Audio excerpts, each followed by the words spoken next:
A continuación, el doctor Carlos Andrés Rodríguez Jaramillo presentará el tema vacunación en Colombia en COVID-19. El doctor Rodríguez Jaramillo es médico egresado de la Universidad Pontificia Bolivariana, magíster y doctor en Ciencias Básicas Biomédicas de la Universidad de Antioquia, profesor titular del Departamento de Farmacología y Toxicología de la Facultad de Medicina de la Universidad de Antioquia, con experiencia en docencia de pregrado y posgrado, investigación y extensión en farmacología básica y clínica. Hola, soy Carlos Andrés Rodríguez Jaramillo, médico farmacólogo, profesor de la Facultad de Medicina de la Universidad de Antioquia, y les voy a hablar de vacunación en COVID-19 en Colombia. Vamos a empezar retomando algunas características básicas de la estructura del virus, que son la base para el desarrollo de las vacunas. En segundo lugar, vamos a ver cuáles son esas plataformas de vacunas, las que ya están aprobadas y las que están en desarrollo. Mirar tanto la eficacia o efectividad como la seguridad, o sea, el perfil de efectos adversos, tanto durante los estudios clínicos como ya post-comercialización. Luego, unos datos generales de vacunación en el mundo y en Colombia, para pasar al estudio de efectividad en Colombia, publicado recientemente por el Ministerio de Salud, y los datos de farmacovigilancia que se han obtenido en el país, para terminar con unas conclusiones. Entonces, en primer lugar, el virus SARS-CoV-2 es un coronavirus, familia Coronaviridae, específicamente del grupo de los beta coronavirus. Es un virus de ARN y tiene 4 proteínas estructurales clave. La proteína S o espícula, en inglés spike, E de envelope o envoltura, M de membrana y N de la nucleocápside. De estas 4 proteínas, la S, que la vemos aquí en la parte externa del virus, es la más importante para la interacción con la célula hospedera y para poder generar la infección. Adicionalmente, tiene 16 proteínas no estructurales, donde se encuentran la RNA polimerasa, contra la cual ya existe un medicamento que es el Remdesivir, otro en desarrollo que es el Molnupiravir, y una proteasa contra la cual también se están estudiando ya varios inhibidores. Pero para el proceso de infección, para la inmunidad y como base para las vacunas, tenemos que la más importante es la proteína S, porque es la que permite la interacción con la célula hospedera, uniéndose al receptor en la célula humana, que es la enzima convertidora de angiotensina 2.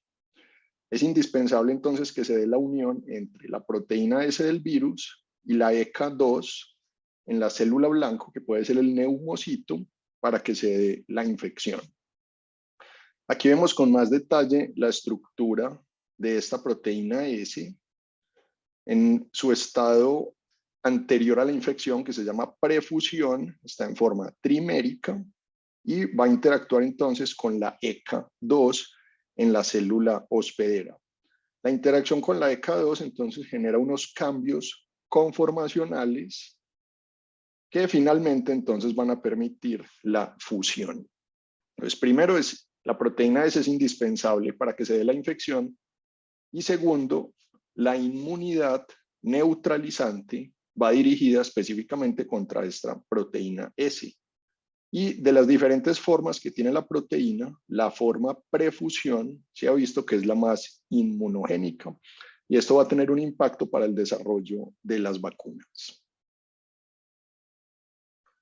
¿Qué plataformas de vacunas entonces tenemos contra COVID-19 ya en uso?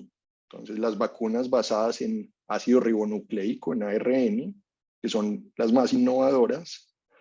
Tenemos vacunas basadas en vectores virales, específicamente adenovirus. Y tenemos una plataforma más tradicional, que es el del virus inactivado. Adicionalmente, están en desarrollo vacunas de subunidades, o sea, ya solo partes de las proteínas del virus, partículas tipo virus o VLPs, que simulan la estructura viral, vacunas basadas en ADN y vacunas basadas en virus atenuados. Todas estas en desarrollo. Entonces, concentrémonos en las que ya están en uso, empezando por las vacunas basadas en ARN. Entonces, en este caso, tenemos un ARN, un fragmento de ARN que codifica la proteína S del coronavirus y está envuelta en un vehículo lipídico. Una vez se inyecta, entonces es captado este ARN por diferentes células, células musculares en el sitio de la inyección, células presentadoras de antígeno, células del sistema inmune. Ese ARN entonces va a los ribosomas de la célula, se sintetiza la proteína S del coronavirus y esta proteína entonces va a la membrana y es presentada al sistema inmune, a los linfocitos T, generando una potente respuesta tanto celular como humoral, o sea, de anticuerpos. Ventajas de las vacunas de ARN.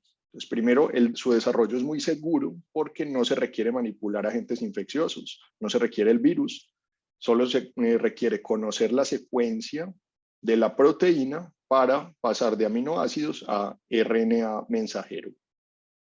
Se diseña y se desarrolla rápidamente y se puede cambiar también rápido, simplemente es conocer esa secuencia. Como ya mencioné, inducen respuesta humoral y celular. Y como desventajas tiene principalmente la inestabilidad, porque el ARN es muy inestable y esto fue lo que retrasó durante muchos años el desarrollo de las vacunas.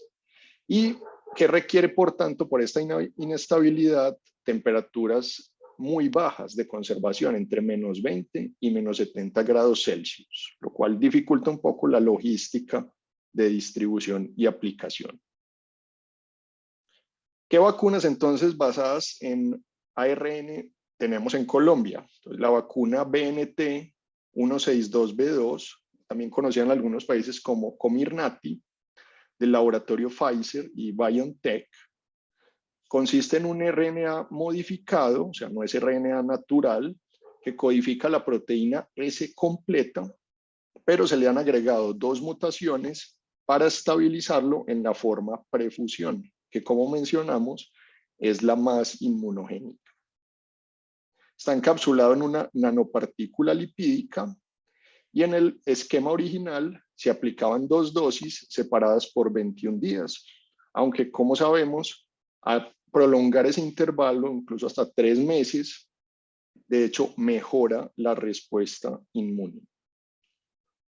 Y el estudio clave que llevó a la aprobación de esta vacuna se publicó en el New England Journal of Medicine en diciembre de 2020 y mostró una eficacia del 95% contra COVID-19. La otra vacuna basada en ARN disponible es la 1273, conocida en algunos países como Spikevax. Esta es del laboratorio Moderna, muy similar al anterior. Es un RNA que codifica la forma prefusión estabilizada de la proteína S del coronavirus. Está encapsulado también en una nanopartícula lipídica. Y la diferencia en el estudio original es que las 2 dosis se separan por 28 días. El estudio fase 3, que llevó a la aprobación de uso, se publicó en el New England Journal of Medicine en febrero de este año y tuvo una eficacia muy similar a la anterior del 94% para prevenir COVID-19. Muy bien. Pasemos al segundo grupo, plataforma de vacunas basadas en vectores virales. En este caso, entonces, se utiliza un virus, un adenovirus, que en su genoma lleva el gen de la proteína S del coronavirus. Este virus, entonces, infecta células del hospedero. Ese DNA viral pasa a RNA, el RNA va a los ribosomas y la célula empieza a sintetizar la proteína S del coronavirus.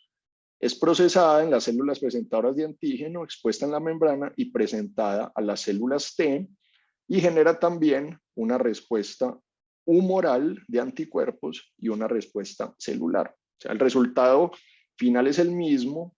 La célula presentadora de antígeno expresa la proteína S del coronavirus.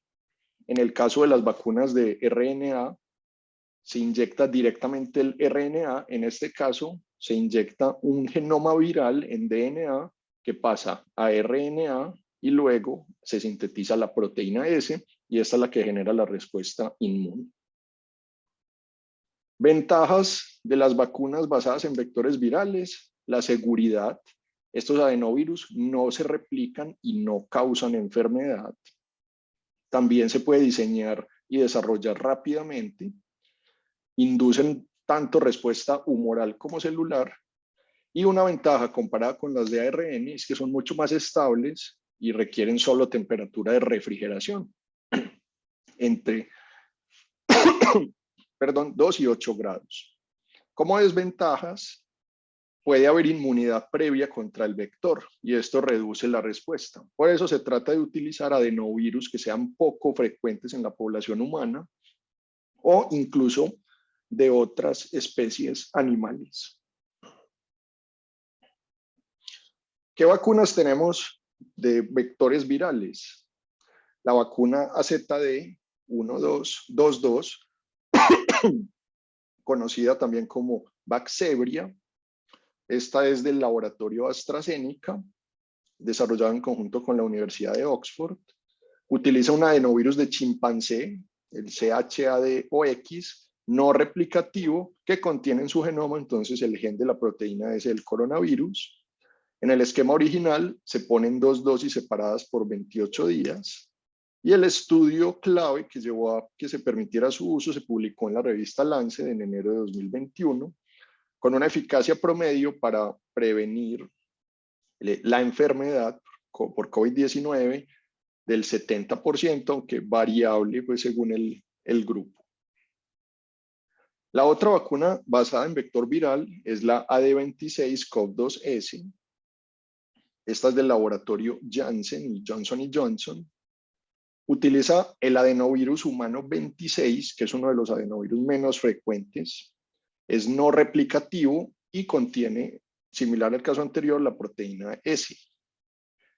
Se aprobó de una sola dosis, aunque justo esta semana la FDA aprobó la segunda dosis. Y el estudio fase 3 se publicó en el New England Journal of Medicine en 2021, con una eficacia promedio del 66% y contra la forma grave o crítica del 84%, después de 28 días de una sola dosis. Aunque, como mencioné, ya se ha aprobado un refuerzo con una segunda dosis y la compañía, pues los datos todavía no se han publicado, pero ha informado que mejora significativamente la eficacia. En tercer lugar, tenemos las vacunas de virus inactivados. Esta es la estrategia clásica de desarrollo de vacunas. El virus es inactivado por medios físicos o químicos. En ese proceso, el RNA se destruye, queda pues el virus, se combina con un adyuvante para potenciar la respuesta inmune. El virus entonces es fagocitado por las células presentadoras de antígeno, presentado a las células T y genera principalmente una respuesta humoral. Como ventajas, tenemos la seguridad en cuanto el microorganismo ya fue inactivado, no es viable, genera una potente respuesta humoral, no requiere con temperaturas extremas de conservación, entre 2 y 8 grados. Como desventajas, que la producción sí requiere generar grandes cantidades de virus. El proceso de inactivación puede alterar la estructura, las proteínas, los componentes del virus y reducir la inmunogenicidad. En general, tiene poca respuesta celular, es más humoral y requiere adyuvantes y por lo menos 2 dosis. La vacuna inactivada que tenemos disponible entonces es la vacuna CoronaVac del fabricante Sinovac. Utiliza el virus completo inactivado con este compuesto beta-propiolactona. Utiliza también un adyuvante de aluminio y el esquema entonces son 2 dosis separadas 28 días. Se han publicado varios estudios, uno fase 1-2 en Lancet en noviembre de 2020 y otro fase 3 de un estudio en Turquía en julio de 2021, con eficacias variables entre el 50 y el 91%. ¿Qué efectos adversos se reportaron durante los estudios clínicos? Pues principalmente efectos locales, como el dolor en el sitio de la inyección, y efectos sistémicos leves como fatiga, cefalea, mialgias, en la mayoría de los casos leves a moderados y de rápida resolución, muy similar a lo ocurrido con la vacuna Moderna. En el caso de las vacunas de vector viral AstraZeneca y Janssen, también lo más común, el dolor en el sitio de la inyección y síntomas sistémicos leves a moderados como cefalea, fatigas y mialgias. Con la vacuna inactivada Sinovac, durante el estudio se reportó una menor incidencia de reacciones adversas, pero esencialmente las mismas, dolor en el sitio de la inyección y síntomas generales como fatiga, mialgias y escalofrío. Una vez empezaron a comercializar y ya se aplicaron millones de dosis, se han reportado algunos efectos o reacciones adversas raras, menores, con una frecuencia menor de 1 en 50.000. Con las vacunas de ARN tenemos miocarditis y pericarditis, sobre todo en hombres jóvenes. Y con las vacunas de adenovirus, un síndrome de trombosis con trombocitopenia, también más frecuente en personas jóvenes y especialmente en mujeres. Más recientemente, un síndrome de fuga capilar, algunos casos de síndrome de Guillain-Barré, pero en todos estos casos con frecuencias menores de 1 por cada 50.000 dosis aplicadas. ¿Cómo está el estado de la vacunación en el mundo? Tomando los datos de la Organización Mundial de la Salud, que vemos aquí, del 18 de octubre, se ha aplicado al momento más de 6.500 millones de dosis, lo cual es un hecho sin precedentes en la historia, que en menos de un año se haya logrado poner tal número de vacunas. Desafortunadamente, la aplicación no ha sido equitativa, como vemos en este mapa. Norteamérica, el Cono Sur y Europa Central y Occidental, China y Australia, pues tienen las tasas más altas de vacunación, más de 100 dosis por cada 100 personas, o sea que ya hay muchas personas que han recibido 2 dosis. Colombia está en el rango del 70 al 99 dosis por cada 100 personas, pero hay algunas regiones del mundo que van muy rezagadas. Vemos el continente africano con unos promedios de 20 a 39 o incluso gran parte del continente menos de 20 dosis por cada 100 personas, a pesar de esto de mecanismos que buscaban distribuir vacunas equitativamente como el mecanismo, la iniciativa COVAX. ¿Cómo estamos en Colombia? Entonces, según los datos del Ministerio de Salud y Protección Social del 18 de octubre, ya se han recibido la primera dosis 24.873.000 personas, la segunda dosis casi 16 millones de personas, monodosis con la vacuna de Janssen 3.700.000 personas y el dato más importante, ya con el esquema completo, casi 20 millones de personas. Muy bien. Las vacunas entonces en los diferentes estudios clínicos y reportes internacionales han mostrado una alta efectividad. Recientemente el Ministerio de Salud publicó este estudio de efectividad de COVID, de las vacunas de COVID-19 para prevenir hospitalizaciones y muertes en Colombia. Este estudio pues está en este momento en revisión en este repositorio SSRN y fue subido el 16 de octubre de 2021. Se compararon entonces individuos vacunados, tenemos con la vacuna CoronaVac 928.000 personas, con la vacuna Pfizer 591.000 personas, la vacuna de AstraZeneca 109.000 y la vacuna de Janssen 44.127 personas, y se compararon con los controles no vacunados 1.673.000 personas. La edad promedio Vemos aquí, está por los lados de 68 años, principalmente o mayoritariamente mujeres, 55%, de esta población, un tercio, aproximadamente el 34.6%, tenían por lo menos una comorbilidad que les aumentaba el riesgo de enfermedad grave. Cuando miramos los datos de efectividad, aquí están diferenciados en 3 grupos poblacionales, entre 60 y 69 años, 70 a 79 y 80 y más años. Los 3 desenlaces que evaluaron: hospitalización sin muerte, muerte después de hospitalización o muerte sin hospitalización, el paciente murió y no alcanzó a ser hospitalizado. Vemos entonces que en general la efectividad es muy alta. En el grupo de 60 a 69 años con cualquier vacuna es superior al 80%, tanto para prevenir hospitalización como muerte. Cuando diferenciamos ya las vacunas, miremos este primer grupo de hospitalización sin muerte. La vacuna CoronaVac tiene una efectividad del 80%, la vacuna de Pfizer del 90% aproximadamente, y la vacuna de AstraZeneca y Janssen, por contar con un número mucho menor de individuos, pues da un promedio similar, pero con un intervalo de confianza muy amplio por los pocos datos disponibles. Cuando miramos muerte, que sería pues el desenlace más fuerte, vemos que para cualquier vacuna una efectividad superior al 90%, muy similar entre CoronaVac y Pfizer, que fueron las que se pudieron evaluar. Cuando miramos personas de edad más avanzada, 70 a 79, pues se ve una ligera disminución en la efectividad, pero sin diferencias significativas entre las vacunas. Y en el grupo mayor, los de 80 años o más, sí hay una reducción mayor de la efectividad, por los lados del 60% para cualquier vacuna.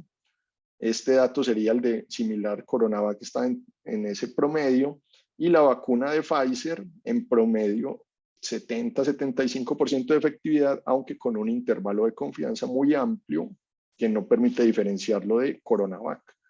Y con el desenlace de muerte, pues vemos que la efectividad bajó de un 90% y entre un 80 y 90% en la población entre 60 y 79 años, alrededor del 65% en las personas mayores de 80. Entonces, mostrando que la edad avanzada pues es un factor de riesgo que disminuye la efectividad de las vacunas, pero igual sigue siendo bastante alta. Por último, miremos el reporte de farmacovigilancia. Entonces, las vacunas, después de 6.500 millones de dosis aplicadas en el mundo, se ha visto que son muy seguras. La mayoría de los efectos adversos son leves a moderados y de rápida resolución. Este es el reporte de farmacovigilancia del INVIMA y el Instituto Nacional de Salud, publicado en septiembre de 2021, y en general nos dicen que se han reportado eventos adversos, ¿cierto? No son reacciones adversas, es algo que ocurrió después de la vacunación, pero no se ha determinado si fue causado por la vacunación, en el 0.05% de las personas vacunadas. Entonces, 17.859 reportes de eventos adversos en 38 millones de dosis aplicadas que había en este momento. De esos eventos adversos, el 95% han sido no graves y solo el 5% graves. Y la mayoría han ocurrido en mujeres. El 72% de los eventos se han reportado en mujeres y muy similar en los diferentes grupos etarios. Dentro de las vacunas, ya mirando las vacunas específicas, el 62% de los reportes han sido con la vacuna de Pfizer, seguido por la de Sinovac con 22%. ¿Y cuáles han sido los eventos? Muy similares a los reportados en los estudios clínicos. Cefalea, 17%, dolor en el sitio de la inyección, 9%, mialgias, 6%, mareo, 6%, malestar general, 6% y fiebre, 6%. Entonces, recordemos el dato clave, una frecuencia de reporte de eventos adversos post vacunación del 0.05% de los cuales el 95% son leves a moderados, o sea, no graves, confirmando la seguridad de las vacunas. En conclusión, entonces se han desarrollado en muy corto tiempo vacunas contra el virus SARS-CoV-2, empleando tanto plataformas tradicionales como los virus inactivados, como otras más innovadoras como las basadas en vectores virales y ARN. Y como vimos, se han aplicado en Colombia casi 20 millones de esquemas completos. La efectividad es muy alta contra las formas graves que llevan a hospitalización o las formas fatales, aunque como vimos disminuye en los mayores de 80 años. De acuerdo con el perfil de seguridad, entonces las vacunas son muy seguras, la gran mayoría de reacciones adversas son no graves y se resuelven en corto tiempo. Y las reacciones serias son muy infrecuentes y al hacer el análisis riesgo-beneficio, los beneficios superan ampliamente los riesgos. Y la vacunación sigue siendo la mejor herramienta para controlar y superar la pandemia de COVID-19. Muchas gracias.